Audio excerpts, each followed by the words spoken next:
दोस्तों, स्वागत है आप सभी का हमारे YouTube चैनल JPS हिंदी कहानी में। दोस्तों, यदि आप इस कहानी को पूरा सुनते हो तो यकीन मानिए आपका जीवन पूरी तरह से बदल जाएगा।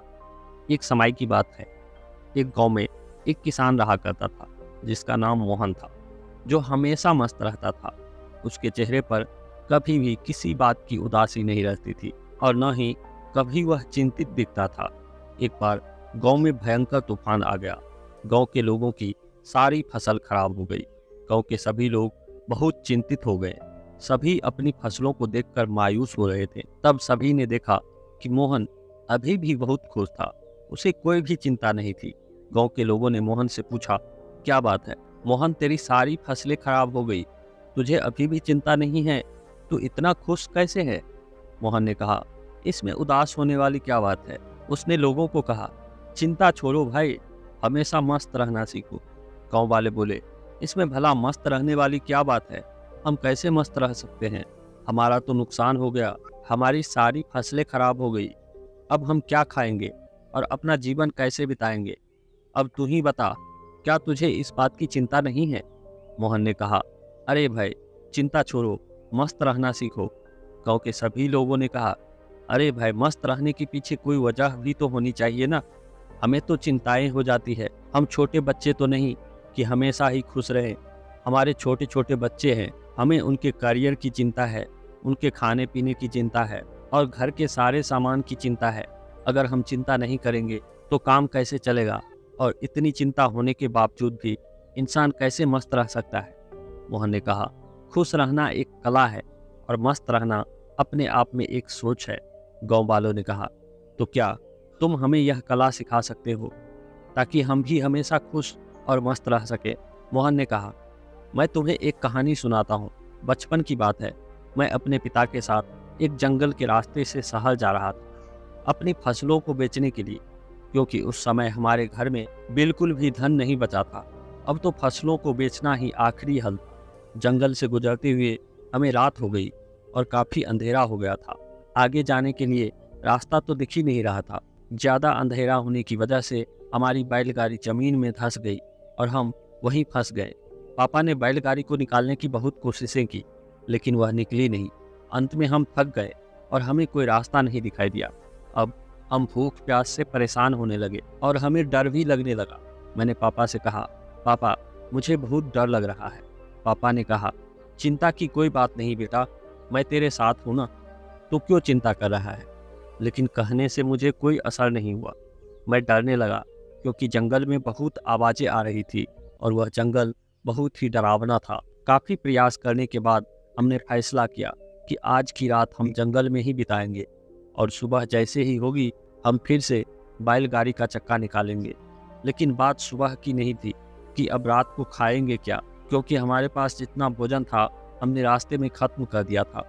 हम दोनों बैठकर कुछ सोच ही रहे थे, तभी हमें एक कुटिया दिखाई दी जिसमें से रोशनी आ रही थी। पापा ने बोला, तुम यहीं रुककर आराम करो, मैं कुछ देखता हूँ, शायद मदद के लिए कोई मिल जाए। पापा ने मुझे वहीं बिठाकर मदद मांगने के लिए चले गए। काफ़ी देर के बाद पापा एक महात्मा के साथ आते हुए दिखाई देते हैं। वह महात्मा दिव्य दिख रहे थे। फिर हम तीनों ने मिलकर बैलगाड़ी को जोर लगाया और उसे निकाल दिया। पापा ने उस महात्मा को धन्यवाद किया और हम लोग आगे चले गए और उस महात्मा ने हमें कुछ खाने को भी दिया था। तभी मैंने पापा के हाथ में एक कागज़ देखा। मैंने पूछा, वह क्या है पापा? लेकिन पापा ने उसके बारे में हमें कुछ भी नहीं बताया। अब हम आगे बढ़ चले। मैंने पापा से फिर पूछा कि उनके हाथ में क्या है। उन्होंने कहा, यह तेरे काम की चीज़ नहीं है। धीरे धीरे काफ़ी समय गुजर गया और हम उस जंगल से निकल गए। काफ़ी समय बीत जाने के बाद मैंने पापा से फिर पूछा कि पापा, उस कागज़ में ऐसा क्या है कि आप मुझे उसके बारे में बताना नहीं चाहते? तब पिताजी ने कहा, बेटा, जब मेरी मृत्यु हो जाएगी तब तुम इस कागज़ को खोलना, लेकिन एक बात याद रखना, तुम उस पर लिखी बातों को हमेशा याद रखना और कभी भी भूलना मत। मैंने कहा, ठीक है पापा जी। अब काफ़ी समय बीत गया था। इतने कहते हुए मोहन ने अपनी बात खत्म करी। गांव के लोगों ने मोहन से कहा, यह सब तो ठीक है, लेकिन हमें चिंता क्यों ना हो? हमें तो चिंता होगी ना, क्योंकि हमारी सब फसलें खराब हो गई है। मोहन ने कहा, क्या अब तुम फसलों को ठीक कर सकते हो? लोगों ने कहा, नहीं। मोहन ने फिर कहा, क्या तुम दिन को रात बता सकते हो? लोगों ने कहा नहीं। उसने पूछा, क्या तुम हवाओं को रोक सकते हो? तब गांव के लोगों ने कहा, अरे भाई, हम कुछ नहीं कर सकते, हम भगवान थोड़ी ना है। तब मोहन कहता है, जब तुम्हारे हाथ में कुछ है ही नहीं तो फिर तुम चिंता करके क्या कर पाओगे? सारे किसान सोच में पड़ गए कि यार, बात तो सही कह रहा है, इसमें भला ज़्यादा चिंता करके क्या होगा। इसलिए मस्त रहना सीखो और मस्त रहने की आदतें डालो, तभी तुम्हारे जीवन में खुशियाँ आएगी। तब सभी किसानों ने कहा, क्या तुमने कभी उस कागज़ को खोलकर नहीं देखा? ऐसा उसमें क्या लिखा था? उसने कहा, हाँ, पिताजी की मौत के बाद मैं बहुत अनाथ हो गया था। मेरे जीवन में कुछ भी अच्छा नहीं चल रहा था। मुझे कोई रास्ता नहीं दिखाई दे रहा था कि अब मैं क्या करूं, क्योंकि उस वक्त मेरे पास कोई रोज़गार भी नहीं था और मुझे खेत का काम इतने अच्छे से नहीं आता था। तभी मेरे दिमाग में आया कि उस कागज़ को खोल कर देखता हूँ कि इसमें ऐसा क्या लिखा है। जब मैंने उस कागज़ को खोला तो मेरी आंखें खुली की खुली रह गई। सभी ने पूछा, ऐसा क्या था उस कागज़ में, हमें भी बताओ। मोहन ने कहा, उस कागज़ में लिखा हुआ था कि यह वक्त भी गुजर जाएगा। मुझे इसका मतलब समझ में नहीं आया और इसका मतलब जानने के लिए मैं उसी महात्मा के पास गया तो महात्मा ने बताया, यह समय भी गुजर जाएगा। मैंने कहा, यह तो ठीक है, आप तो वही बात बता रहे हैं जो इस कागज़ में लिखा हुआ है, लेकिन इसका मतलब क्या है? महात्मा ने फिर कहा, यह समय भी गुजर जाएगा। अब मुझे गुस्सा आने लगा। मैंने फिर से पूछा, यह क्या मजाक है? मैं इसका मतलब पूछ रहा हूँ और आप इस पर लिखी बातों को मुझे बार बार सुना रहे हो। तब महात्मा ने कहा, तुम अभी उदास हो, परेशान हो और तुम्हें यह नहीं पता कि यह वक्त भी गुजर जाएगा। यह हालात ऐसे ही नहीं रहेंगे, कुछ समय बाद सब ठीक हो जाएगा, सब कुछ बदल जाएगा और यह परेशानियों के बादल झड़ जाएंगे। इसीलिए इन बातों को याद रखो, यह वक्त भी गुजर जाएगा, वक्त कभी नहीं रुकता। अच्छा बुरा कैसा भी हो, वक्त गुजर ही जाता है। तुमको चिंता करने की कोई ज़रूरत नहीं, तुम बस खुद को देखो और मेहनत करते रहो। धीरे धीरे वक्त कैसा भी हो बदल जाता है। गौर से देखो, तुम्हारे हाथ में कुछ भी नहीं, तुम बेमतलब फालतू की चिंताएं कर रहे हो, फालतू की मुश्किलों को और बड़ा बना रहे हो। इसीलिए जो तुम्हारे हाथ में है ही नहीं, उनकी चिंता करने का क्या फ़ायदा। इंसान को हर वक्त हर परिस्थिति में धैर्य रखना चाहिए, क्योंकि जिसके पास धैर्य नहीं वह कभी भी चैन से जीवन नहीं जी सकता। चैन से जीवन जीने के लिए इंसान के अंदर धैर्य का होना बहुत ज़रूरी है और धैर्य तभी आ सकता है जब इंसान इस बात को याद रखेगा कि वक्त गुजर जाएगा। तब से मेरी ज़िंदगी बदल गई और मैंने इन बातों को हमेशा के लिए याद करके रख लिया। अब मेरे साथ जो कुछ भी होता है मैं चिंता नहीं करता, बस मेहनत करता रहता हूँ, कोशिश करता रहता हूँ कि चीज़ों को कैसे ठीक कर सकूँ। लेकिन जो मेरे हाथ में है ही नहीं, मैं कभी उनकी चिंता नहीं करता और इसलिए मैं मस्त रहता हूँ और सभी लोगों से यही कहता हूँ कि मस्त रहो, ज़्यादा चिंता मत करो और ज़्यादा सोचो मत। जीवन चल रहा है, जीवन गुजर रहा है और जीवन गुजर जाएगा। दोस्तों, इस छोटी सी कहानी से हमें यही शिक्षा मिलती है कि जब हमारे हाथ में कुछ है ही नहीं, जो भी हो रहा है वह परमात्मा की वजह से ही हो रहा है और जो भी होता है अच्छे के लिए ही होता है। इसलिए हमें कभी भी चिंता नहीं करनी चाहिए और हमेशा धैर्य बनाए रखना चाहिए। उम्मीद करता हूँ यह छोटी सी कहानी आपको पसंद आई होगी। अगर आपको यह कहानी पसंद आई है तो कमेंट बॉक्स में ज़रूर बताएं और ऐसी ही मज़ेदार कहानी सुनने के लिए हमारे चैनल को सब्सक्राइब करिएगा। मिलते हैं अगली कहानी के साथ, तब तक के लिए अपना ख्याल रखिए, खुश रहिए। धन्यवाद। लौट गया। लोगों के बारे में सोचना ही छोड़ दो, चाहे वह अपना करीबी ही क्यों न हो। खुद पर ध्यान दो, खुद के ऊपर काम करो। खुद को कैसे बदलना है, इस विषय पर हम आज आपको एक कहानी सुनाएंगे। तो चलिए शुरुआत करते हैं। बहुत समय पहले की बात है। एक बहुत ही बुद्धिमान सन्यासी एक जंगल के पास अपनी कुटिया बनाकर रहा करता था। जो भी उनके पास अपनी समस्या लेकर आता, वह बहुत ही बुद्धिमानी से उसकी समस्या का समाधान निकाल देते। एक दिन वह वहीं पास के ही एक गांव में भिक्षा मांगने के लिए गए।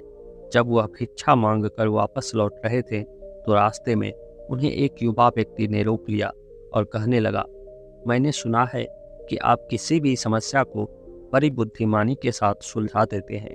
हालांकि मुझे तो ज़्यादा विश्वास नहीं है कि आप मेरी इस जटिल समस्या को सुलझा पाएंगे, लेकिन मैंने लोगों से आपकी बुद्धिमानी के बहुत से किस्से सुन रखे हैं, इसीलिए मैं आपसे एक बात जानना चाहता हूँ कि हमें किसी भी काम में असफलता की घबराहट क्यों होती है और हम अपने किसी भी लक्ष्य को असफलता की घबराहट के बिना कैसे प्राप्त कर सकते हैं। युवा व्यक्ति का यह प्रश्न सुनकर बौद्ध सन्यासी मुस्कुरा दिए और बोले, मैं तुम्हारे इस प्रश्न का उत्तर जरूर दूंगा और उसके बाद से तुम्हारी सारी घबराहट भी खत्म हो जाएगी, लेकिन उससे पहले तुम्हें मेरे साथ मेरे कुटिया तक चलना होगा। वह युवा लड़का उस सन्यासी की बुद्धिमत्ता को परखना चाहता था, इसलिए वह कुटिया तक जाने के लिए तैयार हो गया। इसके बाद वह बौद्ध सन्यासी उस लड़के को अपने जंगल के पास बनी कुटिया में लेकर आ गए, लेकिन तब तक शाम हो चुकी थी, इसलिए वह भोजन करके सो गए। अगले दिन जब वह उठे तो बुद्धिमान सन्यासी ने उस लड़के से कहा, चलो आज मैं तुम्हें जंगल की सैर करा के लाता हूँ, और वह दोनों जंगल की तरफ निकल पड़े।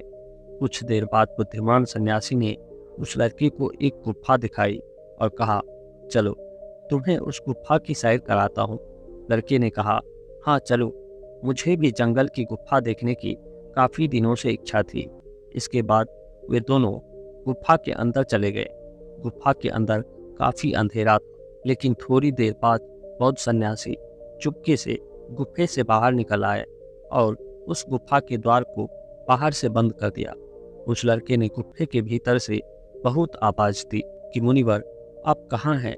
आप कहाँ चले गए? मुझे जवाब क्यों नहीं दे रहे? लेकिन बहुत देर तक कोई जवाब नहीं मिलने के बाद वह लड़का घबरा गया और घबराकर गुफे के द्वार की तरफ भागा। जैसे ही वह गुफा की प्रवेश द्वार पर पहुंचा, वह हैरान रह गया। यह क्या? यहाँ तो किसी ने गुफे के द्वार को बाहर से बंद कर दिया है। अब मैं बाहर कैसे निकलूंगा? अब वह अकेले अकेले उस अंधेरी गुफा में काफ़ी भयभीत और परेशान हो गया।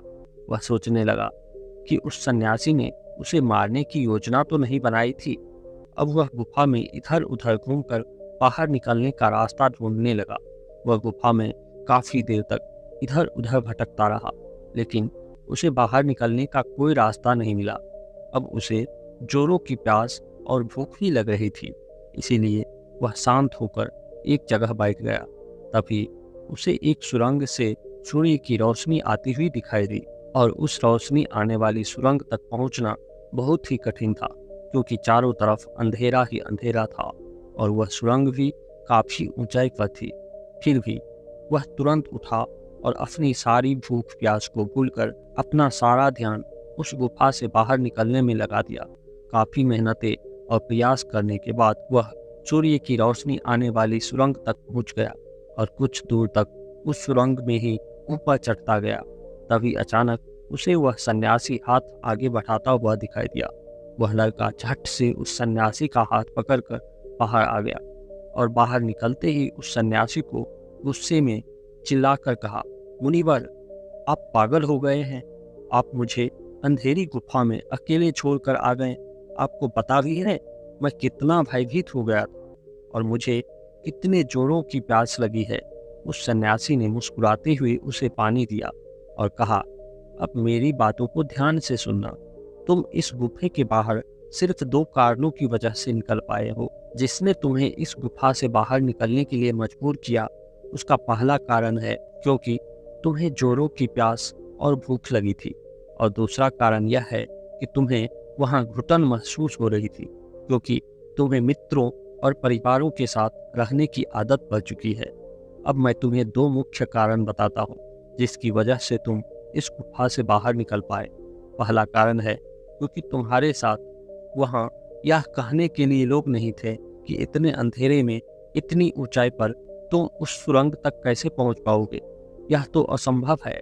और दूसरा कारण यह है कि वहाँ यह कहने के लिए भी लोग नहीं थे कि चलो कोई दूसरा रास्ता देखते हैं, इससे भी आसान रास्ता मिल जाएगा और हम बहुत आसानी से इसको फिर से बाहर निकल जाएंगे। सफलता प्राप्त करने का नियम भी कुछ ऐसा ही है। यह तो मैंने तुम्हें सफलता कैसे प्राप्त करी इसकी एक छोटी सी दुनिया बनाकर दिखाई है, और वास्तविक दुनिया इससे कहीं अधिक जटिल होती है। वहाँ हमें सलाह देने के लिए बहुत से फालतू लोग मिल जाते हैं जो खुद तो कुछ कर नहीं पाए, लेकिन हमें ज्ञान देंगे कि यह मत करो, यह बहुत कठिन है, यह तुमसे नहीं हो पाएगा, इससे अच्छा तो तुम वह काम कर लो, उसमें तुम्हें निश्चित रूप से सफलता मिल जाएगी। और ऐसे ही वह हमारे दिमाग को भटका कर चले जाते हैं और हमें खुद पर संदेह होने लगता है। सफलता न मिलने का एक बड़ा कारण यह भी है कि सफलता प्राप्त करने की प्रक्रिया बहुत लंबी होती है और यहाँ हमारा मन घंटों घंटों में बदल जाता है। तो फिर लक्ष्य प्राप्ति के महीनों और सालों के प्रयास में ही हमारा मन क्यों नहीं बदलेगा? हमारा मन बदल ही जाता है और हम उस रास्ते को छोड़कर अलग अलग रास्ते अपनाने लगते हैं। गौतम बुद्ध अक्सर अपने शिष्यों से कहा करते थे कि परेशानियां हमें तभी दिखती है जब हमारा ध्यान हमारे लक्ष्य पर नहीं होता है। और यह बात 100% सही है।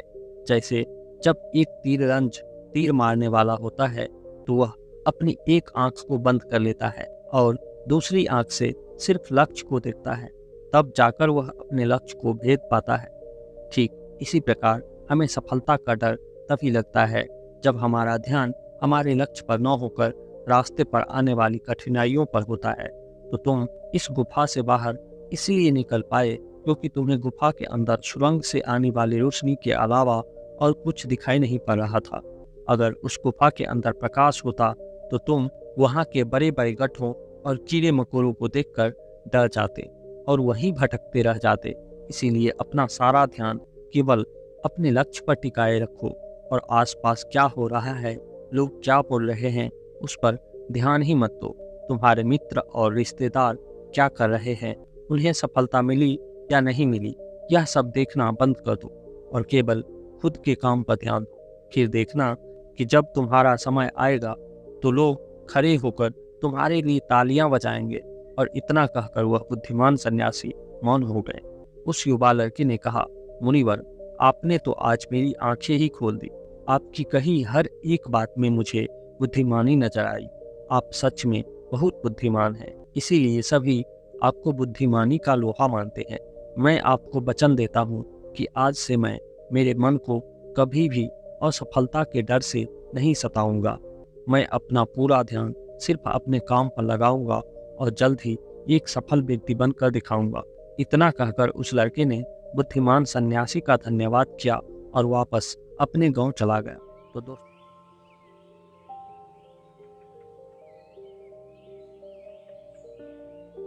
दोस्तों कहते हैं कि सबकी नीयत एक जैसे नहीं होती। मौके खुद ब खुद आपके पास चलकर आएंगे। केवल आपको खुद को अकेले रहकर मानसिक रूप से मजबूत बनाना होगा। खुद को अकेले रहकर मजबूत कैसे बनाएं, इस विषय पर हम आज एक प्रसिद्ध अद्भुत कहानी आपको सुनाएंगे। तो चलिए कहानी की शुरुआत करते हैं। दोस्तों, हम इंसानों को चाहे कितनी भी धोखे क्यों न मिले, चाहे कितने भी दुख, चाहे कितनी भी तकलीफें क्यों न उठानी पड़े, लेकिन हम कभी भी आगे बढ़ना नहीं छोड़ते। हम हर रोज नए लोगों से मिलते हैं, नए रिश्ते बनाते हैं, यह बात पता होते हुए भी कि पिछली बार हमारे रिश्तों का क्या अंजाम हुआ था, किस तरह से हमें धोखे मिले थे, लेकिन उसके बावजूद भी हम कभी भी खुलना मिलना और रिश्ते बनाना नहीं छोड़ते। तो सवाल यहाँ पर यह उठता है कि क्या हम गलत हैं? क्या हमारे मन को यह बात समझ नहीं आती कि अकेले रहना क्या होता है, धोखा खाना क्या होता है? तो फिर हम भला अकेले रहना कैसे सीखें? यदि हम आज के युग की बात करें तो विज्ञान काफ़ी आगे निकल चुका है, लेकिन दूसरी तरफ यदि हम वास्तविकता को देखने का प्रयास करें तो इसी विज्ञान की मदद से हमारे पास मनोरंजन के भी हजारों तरीके हैं, जिस कारण हम खुद के साथ ही वक्त बिताना भूल चुके हैं। जब भी हमें खाली वक्त मिलता है तो हम अपने मोबाइल का इस्तेमाल करते हैं, या तो उससे बातें करने में लगे रहते हैं या तो फिर कुछ ऐसी चीज़ें देखने में लगे रहते हैं जिससे हमें कोई ज्ञान नहीं प्राप्त होने वाला, जिससे हमारा समय भी पूरी तरह से नष्ट होता चला जाता है। लेकिन हमें इसका तनिक भर भी आभास नहीं है और समय बीतते बीतते हम यह तक भूल जाते हैं कि अकेले रहना क्या होता है, अपने साथ समय बिताना क्या होता है, अपने अपनों के साथ समय बिताना किसे कहते हैं। तो अब यहाँ पर सवाल यह भी उठता है कि आखिर हम अपने साथ अपने अकेलेपन का, अपने एकांत का आनंद कैसे उठाएं, अपने साथ हम अकेले कैसे बने रहें। और यदि हम एकांत में रहते हैं तो उसके क्या क्या फायदे होंगे। इन सभी सवालों के जवाब आज की इस कहानी में हम जानने वाले हैं। तो इस कहानी को अंत तक जरूर देखिएगा, तभी आप यह समझ पाएंगे कि अकेले रहना क्या होता है, अकेले रहने के क्या क्या परिणाम होते हैं और इससे हमें क्या क्या लाभ होने वाला है। दोस्तों, बहुत समय पहले की बात है, एक नगरी में एक बहुत ही धनवान सेठ रहा करता था। वह बहुत धनवान था और बड़ा ही संवेदनशील भी था। उसके पास इतना धन था कि उसके 7 पुश्तें बैठकर यदि उस धन को खत्म करने का प्रयास भी करें तब भी वह धन कभी समाप्त नहीं होता। उस व्यक्ति के पास वह सारी सुख सुविधाएं थी, लेकिन वह व्यक्ति बड़ा ही करुणामय था, दयावान था। वह कभी भी किसी व्यक्ति को छोटा नहीं समझता था, नहीं वह किसी भी व्यक्ति की मदद करने से पीछे हटता था। जब भी कोई व्यक्ति उससे मदद मांगता तो वह उसे कभी भी मना नहीं करता। उस सेठ से जो भी मदद हो पाती वह अवश्य करता। यह बात धीरे धीरे पूरे गांव में फैल गई और सब अब उस सेठ का फायदा उठाने का प्रयास करने लगे। लोग उस सेठ के पास जानबूझकर अपने दुखी होने का दिखावा करते, नाटक किया करते ताकि वह सेठ उन्हें कुछ धन दे दे।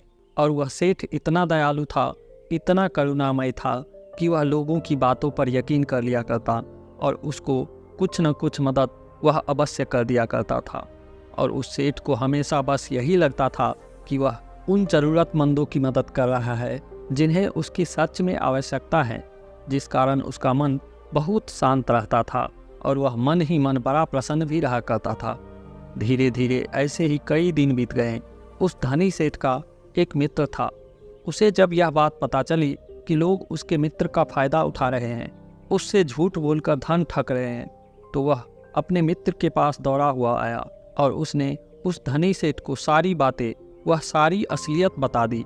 कैसे लोग उसका फायदा उठा रहे हैं, कैसे लोग उसका मजाक बना रहे हैं। जब उस धनी सेठ ने अपने मित्र के मुख से यह सारी बातें सुनी तो उसे यकीन नहीं हुआ। उसने सोचा कि क्यों न मैं ही इसकी जांच पड़ताल करूं। और उसने जब जांच पड़ताल की तो उसे भी यही पता चला कि लोग उसका फायदा उठा रहे हैं, उसका मजाक बना रहे हैं। और जब यह बात उस धनी सेठ को पता चली तो उसके दिल को बहुत गहरा धक्का लगा, उसे बहुत ठेस पहुंची। लेकिन इतने समय में अब उस धनी सेठ के कई मित्र बन चुके थे। उनमें से कई मित्र सच्चे थे तो कई झूठे थे। लेकिन उनमें से कौन से मित्र सही थे और कौन से मित्र गलत, यह उस धनी सेठ के लिए जान पाना बहुत मुश्किल सा हो गया था, क्योंकि वह अक्सर भीड़ भाड़ में घिरा रहता था। चारों तरफ उसके सच्चे और झूठे मित्र उसे घेरे रहते थे। लेकिन जब उसे इस धोखाधड़ी का पता चला तो उसने यह तय कर लिया कि अब से वह अकेला ही रहेगा, एकांत में रहेगा। न ही वह किसी से ज़्यादा मित्रता रखेगा और न ही किसी को अपना ज़्यादा समय देगा। धीरे धीरे जो भी लोग अब उसके आसपास दान मांगने आया करते थे, उन्हें हवेली के बाहर से ही लौटा दिया जाता, यह कहकर कि अब वह सेठ आपसे नहीं मिलना चाहते। धीरे धीरे ऐसे ही समय बीतता गया और जो भी उस हवेली पर उस धनी सेठ के पास मदद मांगने जाता उसे खाली हाथ ही लौटना पड़ता। समय बीतने के साथ साथ अब उस धनी सेठ को भी अपने मित्रों की याद सताने लगी, जिनके साथ वह बैठकर मौज मस्ती किया करता, गप्पे मारा करता। अब उसे वह मित्र याद आने लगे थे, उसकी याद उन्हें सताने लगी थी। लेकिन तभी अचानक उसे यह भी याद आया कि किस तरह से उसके मित्रों ने उसका फ़ायदा उठाया, किस तरह से उसे बेवकूफ़ बनाया और तो और झूठा दिखावा करके कितना सारा धन उससे ठगा गया। यह सोचकर वह अपने किसी भी दोस्त से मिलना नहीं चाहता था, न ही किसी की संगत में वह रहना चाहता था। वह तो बस अब अकेला रहना चाहता था, जिस कारण उसने अब सत्संग जाना शुरू कर दिया था, ताकि उसका मन लग सके, ताकि वह अच्छा महसूस कर सके। उस सत्संग में उसे कई सारे ज्ञान की बातें भी सीखने को मिलती, कई सारे ऐसे उपदेश जिससे उसका पूरा जीवन बदल जाए और दूसरों के विचार भी उसे सुनने को मिल जाते। उस सेठ को वहाँ पर जाकर बहुत अच्छा लगने लगा।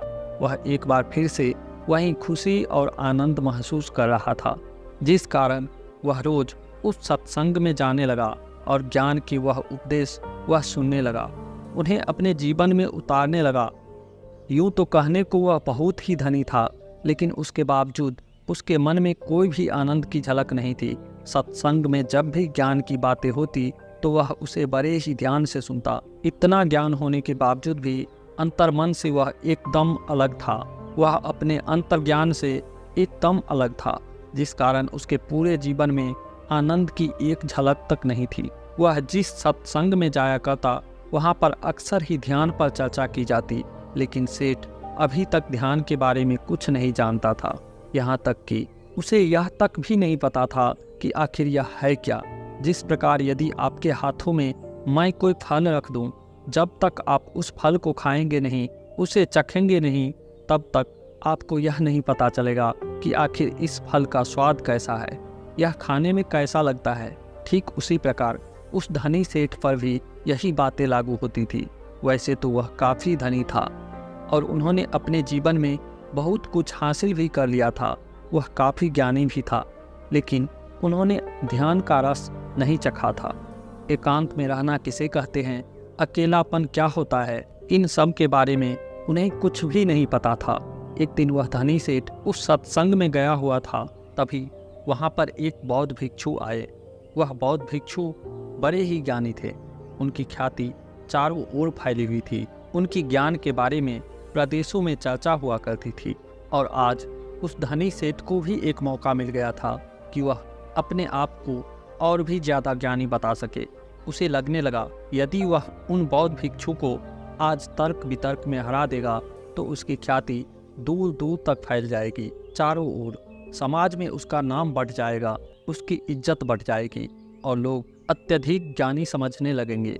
यह सब सोचकर वह अत्यधिक प्रसन्न हो रहा था कि तभी वह बौद्ध भिक्षु बड़े ही शांत भाव से उसके पास से गुजरते हुए वे अपने आसन पर जाकर बैठ गए।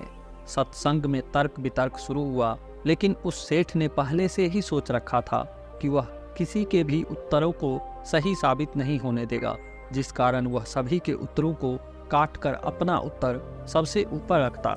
और वह मन ही मन यह भी सोच रहा था कि जैसे ही यह बौद्ध भिक्षु तर्क वितर्क में हिस्सा लेंगे, मैं इन्हें ऐसा घुमाऊंगा कि यह कुछ भी नहीं कर सकेंगे। लेकिन दूसरी तरफ वह बौद्ध भिक्षु और ही शांतिपूर्वक यह सब देख रहे थे, सुन रहे थे और मुस्कुरा रहे थे। धीरे धीरे सत्संग खत्म हो गया, तर्क वितर्क भी खत्म हो गया। अब उस सेठ से रहा नहीं गया। वह यह सोचने लगा कि आखिर इतने सवाल जवाब के बाद भी इन बौद्ध भिक्षु ने क्यों कुछ नहीं कहा। बस सेठ उन बौद्ध भिक्षु के पास गया और उनसे कहने लगा, हे गुरुवर, मैंने आपकी बहुत चर्चा सुनी है, मैंने आपके बारे में बहुत बातें सुनी हैं, लेकिन आपने यहाँ पर कुछ भी नहीं कहा। आप तो एकदम चुपचाप केवल बैठकर यह सब देखते चले गए। क्या आपको मेरी बातें समझ नहीं आ रही थी, या आपको यह लग रहा था कि आप मेरे सवाल जवाबों से हार जाएंगे? वह बौद्ध भिक्षु उस सेठ की बात पर मुस्कुराने लगे और उस सेठ से कहते हैं, भंते, तुम्हारे तर्क वितर्क से मुझे कोई भी भय नहीं। मैं तो बस अपने अकेलेपन का, अपने एकांत का आनंद ले रहा था, अपने ध्यान के रस में डूबा हुआ था। ऐसी बात नहीं कि मैं तुम लोगों की बातें नहीं सुन रहा था, मैं उसे पूरी तरह से जागृत होकर सुन रहा था, लेकिन मेरे मन को कोई भी प्रतिरोध नहीं था। यह सुनकर वह धनी सेठ उन बौद्ध भिक्षु से कहता है, आप क्या चाहते हैं? तभी वह बौद्ध भिक्षु उस धनी सेठ से एक बार फिर मुस्कुराते हुए कहते हैं, बेटा, मैं जानता हूँ कि हर कोई ज्ञानी बनना चाहता है। वह अपने आप को सर्वश्रेष्ठ ज्ञानी मानता है, जिस कारण वह हर जगह से ज्ञान इकट्ठा करता है ताकि उसे ज्ञान के मामले में कोई भी पीछे न कर सके। लेकिन यदि कोई ज्ञानी व्यक्ति इस भूल में पड़ जाए कि वह सर्वश्रेष्ठ ज्ञानी है और उसे कोई नहीं हरा सकता, तो यह उसकी सबसे बड़ी भूल है, क्योंकि सबसे बड़ा ज्ञान तो यही है कि अपने ज्ञान का प्रदर्शन नहीं करना चाहिए, अपने ज्ञान को गिरा देना चाहिए, अपने आप को यह याद दिलाना चाहिए कि मैं अज्ञानी हूँ। ऐसा करने से आपके भीतर का अहंकार, आपके भीतर का वह घमंड पूरी तरह से टूट जाता है, डूब जाता है, और तब आपका अनुभव आपके सामने आ जाता है। और वास्तविकता तो अनुभव में ही है, लेकिन लोग तो यहाँ पर ज्ञान की किताबें पढ़कर अपने आप को ज्ञानी समझ बैठते हैं। वे सोचते हैं कि जो ज्ञान उन्होंने अर्जित किया है वह तो किताबों का ही है, किताब और विज्ञान को ही असल सत्य मान बैठते हैं। और यही कारण है कि ऐसे लोग कभी भी एकांत का वह आनंद नहीं उठा पाते, क्योंकि वह तो बेवकूफ़ की तरह हमेशा अपने ज्ञान का प्रदर्शन करने में ही लगे रहते हैं। उन बौद्ध भिक्षु के मुख से यह सारी बातें सुनकर उस धनी सेठ के दिल पर चोट सी लगी। उसे बहुत बड़ा धक्का महसूस हुआ। उस धनी सेठ ने उन बौद्ध भिक्षु से कहा, आपके कहने का अर्थ क्या है? जब कोई व्यक्ति ज्ञान अर्जित कर लेता है तो उसके बाद उसे कौन सा रास्ता अपनाना चाहिए? क्या उसे अपने ज्ञान के बारे में लोगों को नहीं बताना चाहिए? क्या ज्ञान लोगों को नहीं बांटनी चाहिए? यह सुनकर वह बौद्ध भिक्षु उस धनी सेठ से कहते हैं, असली ज्ञानी होने की पहचान तो यही है कि वह अपने ज्ञान से लोगों को सही मार्ग दिखाए, जिससे दूसरे व्यक्ति के मन में उठने वाले जो भी सवाल हैं, जो भी प्रश्न हैं, वह पूरी तरह से खत्म हो जाए। जब तुम किसी असली ज्ञानी व्यक्ति से मिलोगे तो तुम्हें यही देखने को मिलेगा कि वह कभी भी अपने ज्ञान का प्रदर्शन नहीं करते, बल्कि उनका एकांत और उनकी चुप्पी ही तुम्हारे सभी सवालों का जवाब तुम्हें दे देगी। जरा एक बार के लिए यह सोचो कि तुमने इतना ज्ञान अर्जित किया, तुमने इतनी ज्ञान की बातें की, लेकिन इस ज्ञान का क्या फ़ायदा जब तुम खुद ही अपने साथ रहना नहीं जानते, अपने एकांत, अपने अकेलेपन का आनंद लेना नहीं जानते? तो भला इतना ज्ञान इकट्ठा करके, इतना ज्ञान अर्जित करके क्या फ़ायदा हुआ? जरा दिमाग लगाओ, सोचो कि क्या तुम अपने आप को अभी तक जान सके हो? उन बौद्ध भिक्षु के मुख से यह सारी बातें सुनकर सेठ उनके चरणों में गिर गया और उनसे कहने लगा, गुरुवर, तो अब मुझे क्या करना चाहिए? मैं कैसे एकांत का लाभ उठा सकता हूँ? मैं कैसे अकेलेपन का आनंद उठा सकता हूँ? उस धनी सेठ के इस प्रश्न का जवाब देते हुए बौद्ध भिक्षु उस धनी सेठ से कहते हैं, बेटा, मैं तुम्हें एकांत के स्वाद को चखने के लिए ऐसे 4 सूत्र बताता हूँ। यदि तुमने इन चारों सूत्रों को अपने जीवन में उतार लिया तो तुम अवश्य ही एकांत का रस चख सकोगे। तुम अपने अकेलेपन का, अपने एकांत का अनुभव कर सकोगे। और एक बार तुमने अपने अकेलेपन, अपने एकांत का अनुभव कर लिया तो तुम्हारा मन हमेशा प्रसन्न रहेगा, हमेशा खुश रहेगा। तुम्हें किसी भी चीज़ की, किसी भी मनोरंजन की कोई आवश्यकता नहीं पड़ेगी। तुम्हें किसी ऐसे व्यक्ति की भी कोई आवश्यकता नहीं पड़ेगी जिसके साथ तुम अपना समय बिताओ, और आनंद का यह रस परमानंद बन जाएगा और यह हमेशा तुम्हारे साथ ही रहेगा, तुम्हारे भीतर रहेगा, और यह हमेशा तुम्हारे साथ ही चलता रहेगा।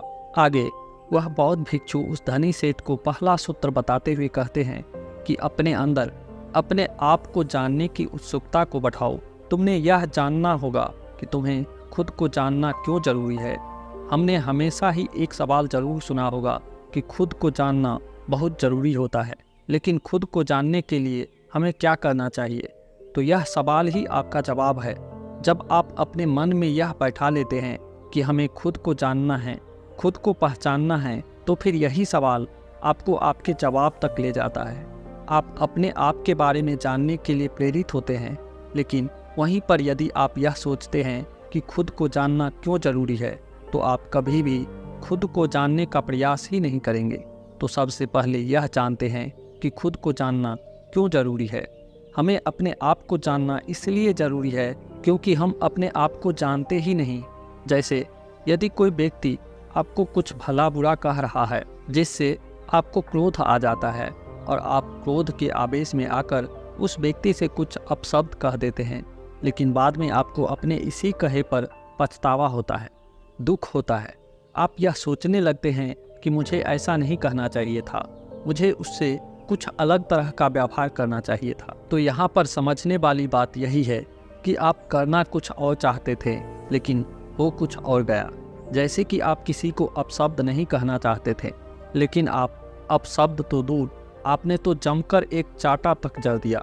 हालांकि आप यह कहना नहीं चाहते थे, लेकिन आपसे यह हो तो जरूर गया है।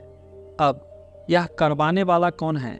ऐसे और कई सवाल आपके मन में उठने लगते हैं। जो आपके अंदर है, इसे जानने के लिए भी एक उत्सुकता जाग उठती है कि आपको खुद को जानना क्यों ज़रूरी है। यदि आप खुद को जानते हैं तो आप कभी भी ऐसा व्यवहार नहीं करेंगे, बल्कि आप उस व्यक्ति के अपशब्द पर खुद को देखेंगे, समझेंगे, परखेंगे और उसके बाद ही कोई प्रतिक्रिया आप उस व्यक्ति को देंगे, जिससे बाद में आपको किसी तरह का कोई पछतावा नहीं होगा और आपका मन भी पूरी तरह से शांत रहेगा। आगे वह बौद्ध भिक्षु उस धनी सेठ को अगला सूत्र बताते हुए कहते हैं कि आजकल के जीवन में हमारा मन अनेकों प्रकार की सुख सुविधाओं से, अनेकों प्रकार की मनोरंजन से घिरा होता है। तो क्या यह सही है? दोस्तों, आपने देखा होगा कि जब आप अपने मोबाइल का इस्तेमाल कर रहे होते हैं थोड़े समय के लिए तो ठीक है, लेकिन जब आप इसे लंबे समय तक इस्तेमाल करते हैं, अपना मनोरंजन करते हैं, तो आप अपने ही फ़ोन से ऊब जाते हैं और फिर हमारा मन किसी और में भी नहीं लगता। जिस मनोरंजन से हमारा मन खुश होना चाहिए था, अब हम उसी से ऊब जाते हैं, परेशान हो जाते हैं, चिंतित हो जाते हैं। इस विज्ञान ने हमें बहुत कुछ दिया है, लेकिन वहीं पर दूसरी तरफ हमें कुछ ऐसे साधन भी दे दिए हैं जिससे हम कभी भी एकांत नहीं रहना चाहते। हम हमेशा मनोरंजन में डूबे रहना चाहते हैं, लेकिन इससे हमारा एक ज्ञान छिन गया है और इसका सबसे बड़ा उदाहरण आपके हाथों में है, अर्थात आपका यह मोबाइल। आपने देखा होगा, यदि आप कहीं जा रहे हो और आपका मोबाइल यदि घर पर भी छूट गया हो तो आप तुरंत दौड़े उसे लेने के लिए वापस घर लौटते हैं, क्योंकि आप इसके बिना रह नहीं सकते, क्योंकि आप इसके बिना अपने आप को अधूरा मानते हैं। यदि आप इस चीज़ को और अच्छे से समझना चाहते हैं तो मैं आपको एक प्रयोग बताता हूँ। एक दिन के लिए आप अपना मोबाइल बंद करके किसी ऐसी तिजोरी में रख दें जहाँ पर आप इसे चाहकर भी छू न सकें। इसी तरह से आपको पूरा अपना एक दिन बिताना है। यकीन मानिए कि आपको यह एक दिन बिताना बहुत महंगा पड़ जाएगा, बहुत भारी लगेगा, क्योंकि जिस मोबाइल के जरिए आप अपना पूरा समय व्यतीत करते हैं, जब वही आपके हाथों में नहीं होगा तब आपको अपना एक एक मिनट काटना बहुत मुश्किल होगा। लेकिन वास्तविकता तो यही है कि हमने अपने एकांत की बागडोर इन्हीं आविष्कारों के हाथों में दे दी है, जिस कारण हम कभी भी एकांत नहीं ढूंढ पाते, अपने एकांत का वह रस नहीं चख पाते। आगे वह बौद्ध भिक्षु उस धनी सेठ को तीसरा सूत्र बताते हुए कहते हैं कि अपने आप को खाली रखो, क्योंकि आजकल लोग भाग दौड़ में इतना व्यस्त रहते हैं कि उनके पास अपने लिए तनिक भर का भी समय नहीं है, और जो थोड़ा समय हमें अपने लिए मिलता है वह भी हम मनोरंजन में लगा देते हैं, जिस कारण हमें अपने आप को जानना बहुत मुश्किल सा लगने लगता है। जब भी कोई थोड़ी सी भी विपत्ति हमारे ऊपर आती है तो हम चिंतित हो जाते हैं, परेशान हो जाते हैं, क्योंकि हमें अपने बारे में कुछ पता ही नहीं है। लेकिन जब आप एकांत में रहना सीखते हैं, अपने साथ अपना समय व्यतीत करना शुरू करते हैं, तभी आपको अपने अंदर की वह शक्तियाँ, वह ताकत, वह काबिलियत समझ में आने लगती है और आप हर तकलीफ का सामना करने के लिए भी आप पूरी तरह से तैयार हो जाते हैं। इसलिए खाली रहने की आदत डालिए, यह आपके लिए, आपके भविष्य के लिए बहुत ज़रूरी है। आगे वह बौद्ध भिक्षु उस धनी सेठ को चौथा सूत्र बताते हुए कहते हैं कि इस संसार में रहकर अपने एकांत में स्थिर रहना सीखना होगा।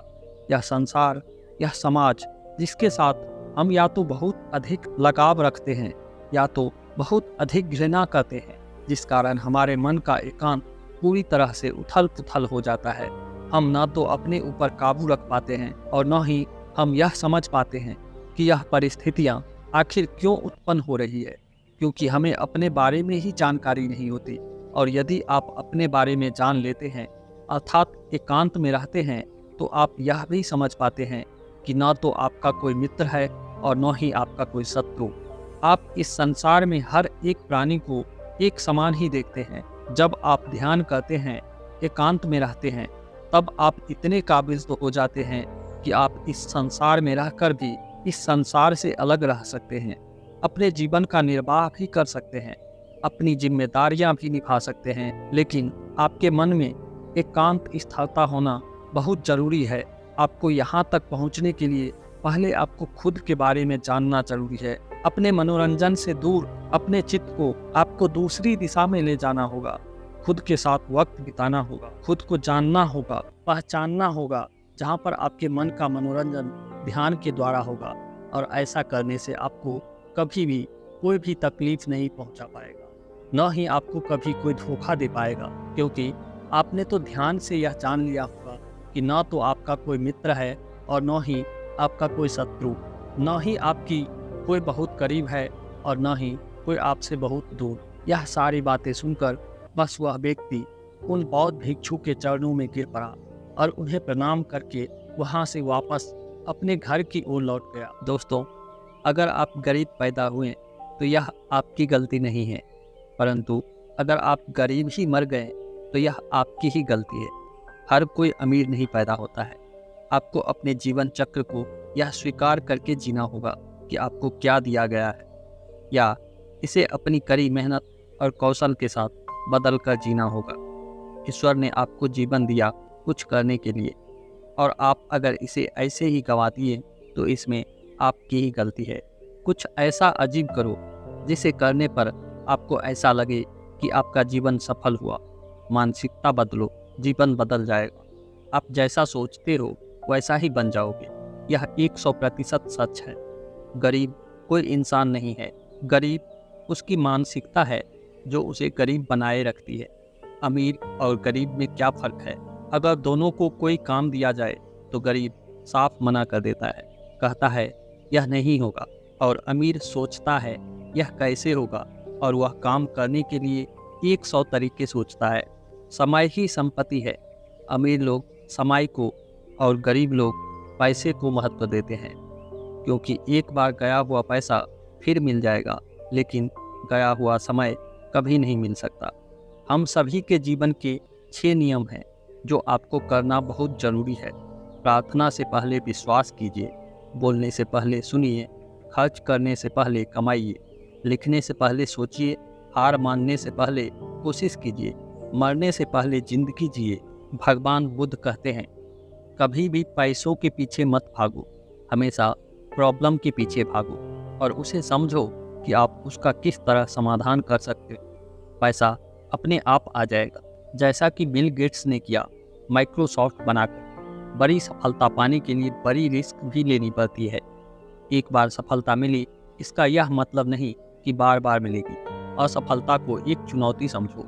खुद को किसी और के साथ तुलना करना छोड़ दो।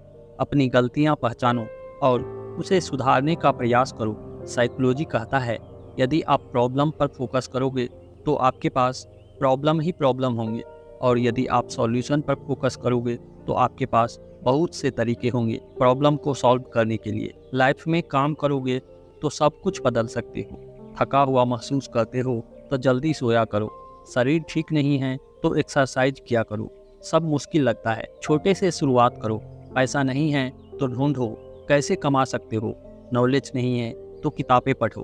आप जिस नौकरी के लिए हर रोज खुद को मार रहे हो, वह नौकरी आपके मर जाने के बाद एक दिन के अंदर ही किसी दूसरे कर्मचारी को ऑफर कर दी जाएगी। आपको खुद के बारे में भी सोचना चाहिए। जिंदगी एक गेम है। आपको ए से जेड तक पहुंचने पर ही सफलता मिलती है। इसके बीच के गैप को कैसे भरना है आपको पता करना होगा। यदि क्षणिक सुख चाहते हो तो गाने सुन लो। यदि दिन का सुख चाहते हो तो पिकनिक पर चले जाओ। यदि सप्ताह का सुख चाहते हो तो यात्रा पर चले जाओ। यदि 2 महीने का सुख चाहते हो तो शादी कर लो। यदि सालों का सुख चाहते हो तो धन कमाओ।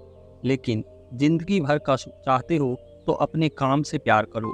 तुम कितना भी तकलीफ में क्यों ना हो, फिर खड़ा हो सकते हो। डिपेंड करता है तुम पर। उस टाइम नेगेटिव सोच रहे हो या पॉजिटिव। जिस दिन आपका काम आपके मूड से ज़्यादा जरूरी हो जाएगा, उस दिन आपकी सफलता निश्चित हो जाएगी। इतिहास रचने वाले अपनी किस्मत खुद बनाते हैं, न कि अपनी किस्मत पर बैठकर रोते रहते हैं। चाहे कोई काम कितना भी कठिन क्यों ना हो, जिद ठान लो और उसे विश्वास के साथ पूरा कर लो। अगर आप सफल होना चाहते हो तो आपको अपने काम में एकाग्रता लानी ही होगी। जीवन सबके लिए न्याय संगत नहीं है, इसे स्वीकार कर लो। ऐसा आपको कभी न कभी जरूर लगा होगा कि ज़िंदगी अनफेयर है, किसी को बहुत देती है और किसी को बहुत कम। हमें लगता है कि हम औरों से ज़्यादा काबिल हूँ, मैं ज़्यादा डिजर्व करता हूँ, पर मुझे नहीं मिलता। ऐसा होता है क्योंकि यह ज़िंदगी सबके लिए न्याय संगत नहीं है। इस बात को एक्सेप्ट कर लो, पर यह मत सोचो कि आप अपनी ज़िंदगी में कुछ नहीं कर सकते। आप में भी बहुत पोटेंशियल है। आप अपने दिमाग की मदद से आगे ज़रूर बढ़ सकते हो और अपनी खुशी हासिल कर सकते हो। हर किसी की अपनी यात्रा होती है जिससे वह काफ़ी कुछ सीखते हैं। धैर्य सफलता का प्रमुख चाबी है। कोई भी कामयाबी या सफलता एक दिन में नहीं मिलती। सफलता धीरे धीरे आती है। अगर आप बहुत सपने देखते हो, मेहनत बहुत करते हो, तो साथ ही साथ धैर्य भी रखना जरूरी है, क्योंकि सफलता आने में समय लगती है। आपके अंदर धैर्य होना चाहिए। अगर आपके पास पैसे कम हैं पर आपके पास एक अच्छी प्यार और ख्याल रखने वाली फैमिली है, अच्छे दोस्त हैं, तो आप बहुत किस्मत वाले व्यक्ति हो, क्योंकि अच्छी फैमिली और दोस्त की वैल्यू करोड़ों रुपयों से कहीं ज़्यादा है। उसकी दूसरी तरफ अगर एक अमीर आदमी जिसके पास करोड़ों रुपया है पर अच्छी फैमिली या कोई दोस्त नहीं है, तो वह सच में गरीब है। आज की दुनिया का सरल नियम यह है कि पैसा महत्वपूर्ण है। पैसा आपको अपनी मनचाही चीज़ दिलाने में आपकी मदद करता है, पर यह नहीं भूले कि पैसा किसी के जीवन या व्यक्तित्व को मापने का उपकरण नहीं है। हाँ, पैसे की बचत करना महत्वपूर्ण है, क्योंकि आप अपने पैसे को महत्व देते हैं तो यह पैसा आपके लिए भी यही करेगा। सफलता और असफलता जीवन का हिस्सा है, लेकिन आपको अपनी असफलता से सीखना होगा। आप अपने अधिकांश महत्वपूर्ण सबक विफलता से सीखेंगे। हर कोशिश में शायद सफलता नहीं मिल पाती, लेकिन हर सफलता का कारण कोशिश ही होती है। समय की कीमत सर बिल गेट्स से सीखें। बिल गेट्स काम करते करते अपने ऑफिस में ही यह सोचकर सो जाया करते थे कि घर जाऊंगा तो टाइम वेस्ट होगा, इससे अच्छा यही सो जाता हूँ, जिससे मेरा टाइम बचेगा और मैं उठकर फिर से काम कर पाऊंगा। यदि आप परीक्षा में फेल हो गए हैं तो टेंशन मत लीजिए, क्योंकि दुनिया में 80% अरबपतियों के पास कोई भी डिग्री नहीं है। याद रखना, महान सफलता किसी डिग्री की मोहताज नहीं होती है। जिंदगी में कुछ भी नामुमकिन नहीं है। जो हम सोच सकते हैं वह हम कर भी सकते हैं और पा भी सकते हैं। सफलता की खुशियाँ मनाना ठीक है, लेकिन सफलताओं से सबक सीखना अधिक महत्वपूर्ण है। अगर कुछ करना या बनना चाहते हो तो सर्वप्रथम लक्ष्य को निर्धारित करें, वरना जीवन में उचित उपलब्धि नहीं कर पाएंगे। एक इंसान दो चीज़ों से बनता है, एक तो किस्मत और दूसरा मेहनत। किस्मत सबकी होती नहीं और मेहनत सबसे होता नहीं। इतनी मेहनत करो कि 5 साल के बाद यदि कहीं जाओ तो उस महफिल में तुमसे बड़ा कोई दूसरा न हो। जब आपके हाथ में पैसा होता है तो सिर्फ आप भूलते हैं कि आप कौन हैं, लेकिन जब आपका हाथ खाली होता है तो दुनिया भूल जाता है कि आप कौन हैं। बिल गेट्स कहते हैं कि मैं एक एग्ज़ाम में फेल हो गया था, लेकिन मेरे सारे दोस्त पास हो गए और आज वह पास हुए दोस्त मेरी कंपनी में मेरे लिए काम करते हैं। याद रखिए, आपके स्कूल और कॉलेज के पेपर कभी यह तय नहीं कर पाएगा कि आप जिंदगी में कितने कामयाब होंगे। इसलिए फेल भी हुए तो कभी भी निराश मत होना, और पास हुए तो कभी भी घमंड मत करना। मैंने हर चीज़ का अध्ययन किया लेकिन कभी टॉप नहीं किया, लेकिन आज श्रेष्ठ विश्वविद्यालयों के टॉपर मेरे कर्मचारी हैं।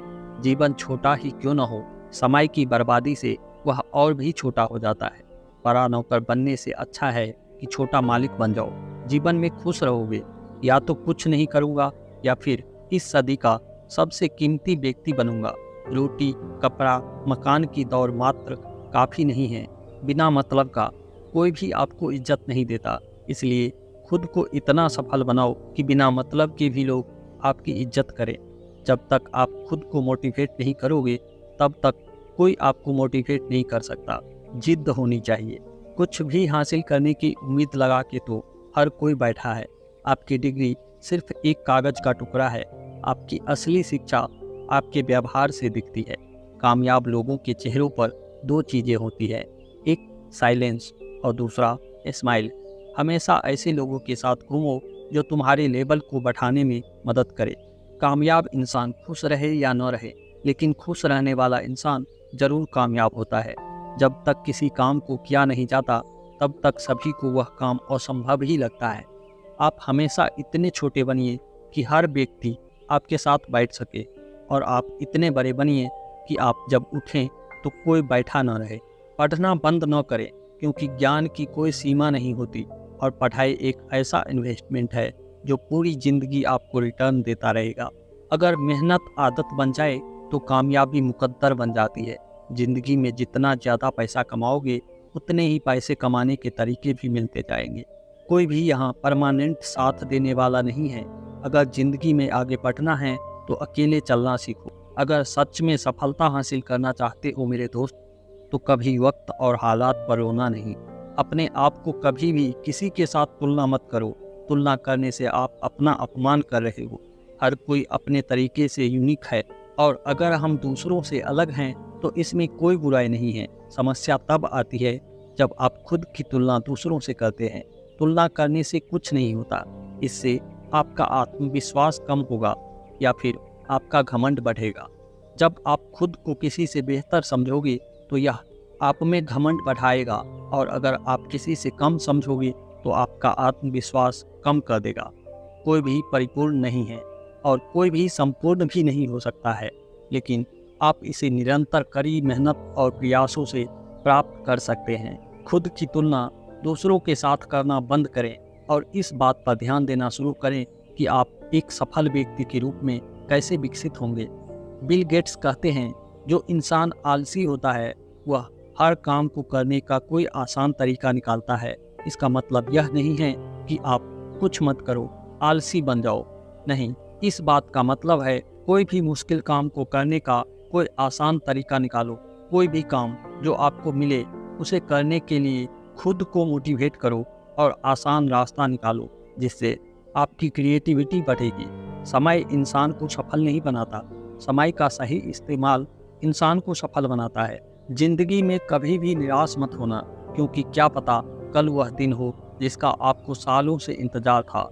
चाहे आप में कितनी भी योग्यता क्यों न हो, केवल एकाग्रचित्त होकर ही आप महान कार्य कर सकते हैं। जितना हो सके अपने मन को मारो, क्योंकि यही एकमात्र ऐसी चीज़ है जो आपको आगे बढ़ने नहीं देगी। चाहे मैं ऑफिस में हूँ, घर पर या सड़क पर, मेरे पास हमेशा किताबों का ढेर होता है जिसे मैं पढ़ना चाहता हूँ।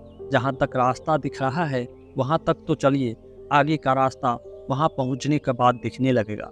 हम सभी को ऐसे लोगों की ज़रूरत है जो हमें फीडबैक दे, क्योंकि इन्हीं के कारण हम सुधार करते हैं। मेहनत बताती है कि परिणाम कैसा होगा, वरना परिणाम तो बता ही देगा मेहनत कैसी थी। बिजनेस तभी सफल होगा जब आप सफल होने की सोच से उसकी शुरुआत करोगे। अगर आपके पास पैसा है तो आप खुद अपने आप को भूल जाते हैं, लेकिन जब पैसा नहीं है तो दुनिया भूल जाती है कि आप कौन हैं। जिंदगी का एक मंत्र याद कर लो, मैं तब तक कोशिश करूंगा जब तक मैं जीत नहीं जाता। जब दुनिया आपको कमज़ोर समझे तो आपका जीतना बहुत ज़रूरी हो जाता है। जो कभी संघर्ष से परिचित नहीं होता, इतिहास गवाह है, वह कभी चर्चित नहीं होता। जब हम खुद को समझ लेते हैं तो कोई और हमारे बारे में क्या सोचता है इससे कोई फर्क नहीं पड़ता। अपने लक्ष्य पर फोकस रखो, चाहे कुछ भी हो। फिर देखना, आपको सफलता पाने से कोई नहीं रोक सकता। जो लोग रातों की नींद और सुकून खोते हैं वही एक दिन इस दुनिया में इतिहास रचते हैं। केवल ड्रीम देखने से कुछ नहीं होगा दोस्त, उन्हें हकीकत बनाने के लिए मेहनत भी जरूरी है। किसी की संगत से आपके विचार शुरू होने लगे तो समझ लेना वह कोई साधारण व्यक्ति नहीं है जो लक्ष्य में खो गया। समझ लो वह सफल हो गया। विचार ऐसे रखो कि तुम्हारे विचारों पर भी किसी को विचार करना पड़े। जिंदगी में अगर आप टूटने लगे तो उदास मत होना, क्योंकि जो टूटते हैं वही निखरते हैं। यदि आप इसे अच्छा नहीं बन सकते तो कम से कम अच्छा दिखने लायक तो बन ही जाओगे। यह बात याद रखना कि समय कम है, मगर अच्छी बात यह है कि अभी भी समय है। जहाँ दूसरे को समझना मुश्किल हो जाए वहाँ खुद को समझा लेना बेहतर होता है। जिंदगी हमेशा एक नया मौका देती है और सरल शब्द में उसे कल कहते हैं। आपका जीवन उचित नहीं है, आपको अपने जीवन को उचित बनाने के लिए इसे ठीक से इस्तेमाल करना होगा। रुकावट ऐसी चीज़ है जिस पर मनुष्य की नज़र तभी जाती है जब वह अपने लक्ष्य पर ध्यान केंद्रित नहीं करता। सफलताओं का कोई रहस्य नहीं होता, सफलता कड़ी मेहनत, तैयारी और असफलताओं से सीखने का ही नतीजा है। अगर मैं पहले से कोई अंतिम लक्ष्य बनाकर चलता तो क्या आपको नहीं लगता है कि मैं उसे सालों पहले पूरा कर चुका होता? और सफलता की कुंजी है। प्रत्येक गलतियां हमें कुछ सिखाती है। मुझे नहीं पता आगे क्या है, लेकिन फिर भी मैं आगे बढ़ना चाहता हूँ। अगर हम अगली सदी की तरफ देखें तो लीडर वह होंगे जो दूसरों को सशक्त बना सके, अगर तुम्हें लगता है कि तुम्हारी टीचर कठोर है तो तब तक इंतजार करो जब तक तुम्हें बॉस नहीं मिल जाता है। जिंदगी में खत्म होने जैसा कुछ नहीं है, हमेशा एक नई राह आपका इंतजार कर रही होती है। जिंदगी बदलती है तो पहले खुद को बदलना होगा। क्रोध आने पर चिल्लाने के लिए ताकत नहीं चाहिए, लेकिन क्रोध आने पर चुप रहने के लिए बहुत ताकत चाहिए। हर खेल जीता जाए यह आवश्यक नहीं, हार कर कुछ सीखा जाए यह आवश्यक है। अगर तुम्हारे काम बड़े हैं तो संघर्ष कैसे छोटा हो सकता है। उतार चढ़ाव के बाद भी अगर कोई व्यक्ति आपका साथ न छोड़े तो उस व्यक्ति की कदर हमेशा करना। लोगों को नहीं, अपने हालातों को बदलो, लोग अपने आप बदल जाएंगे। यह सोचकर दुखी न हो कि लोग आपको नहीं समझते, क्योंकि तराजू से सिर्फ वजन को मापा जा सकता है, गुणवत्ता को नहीं। जिंदगी बेहतर तब होती है जब आप खुश होते हैं, लेकिन जिंदगी बेहतरीन तब हो जाती है जब आपकी वजह से लोग खुश हो जाते हैं। आसमान की ओर देखो, हम अकेले नहीं हैं। जो लोग सपने देखते हैं और कठिन मेहनत करते हैं, पूरा ब्रह्मांड उनके साथ है। आप कितनी भी गरीबी में क्यों न पले हो, लेकिन आपके माता पिता बुढ़ापे के वक्त अमीर होने चाहिए। यह आपकी जिम्मेदारी है। हार को भी सहना सीखें, क्योंकि हर रास्ते पर जीत नहीं लिखी होती है। हर काम आसान होगा जब आपके माँ बाप का आशीर्वाद आपके साथ होगा। जब आपने सोच लिया कि मुझे यह काम करना है, तो फिर चाहे वह काम कितना भी कठिन क्यों न हो, एक बार उसे करने की कोशिश तो जरूर करो। जो व्यक्ति सीधी और साफ बातें करता है उसकी वाणी कठोर हो सकती है, लेकिन वह किसी को धोखा नहीं देता। जिस मेहनत से आज आप भाग रहे हो वही कल आपकी सफलता दिलाएगी। दोस्तों, झोंक दो खुद को इस आग में, यही कल आपको हीरा बनाएगी। जिंदगी बहुत छोटी सी है, इसीलिए किसी इंसान का पीछा करने से कई गुना बेहतर है अपने सपनों को पूरा करना। भूल जाओ कि आपका प्रतियोगी कौन है, अपना सर्वश्रेष्ठ प्रयास करें और याद रखें कि आपके साथ कौन है। जरूरी नहीं यहाँ हर फील्ड में अच्छे हो, लेकिन कोई तो ऐसा फील्ड होगा जिसमें आप सबके बाप हो। याद रखना, और कोई तो मैं समझा नहीं सकता और हर किसी को तुम समझा नहीं सकते। अपने आदर्शों के साथ जीवन बिताओ। जब भी दुनिया को आभास होगा कि आप क्या है, आप नजरों में आएंगे और इन्हीं मूल्यों के कारण लोग आपकी ओर आकर्षित हो सकेंगे। दोस्तों, आज की यह कहानी आप सभी को कैसी लगी, कमेंट बॉक्स में जरूर बताइएगा। वीडियो को पूरा देखने के लिए आपका कोटि कोटि धन्यवाद।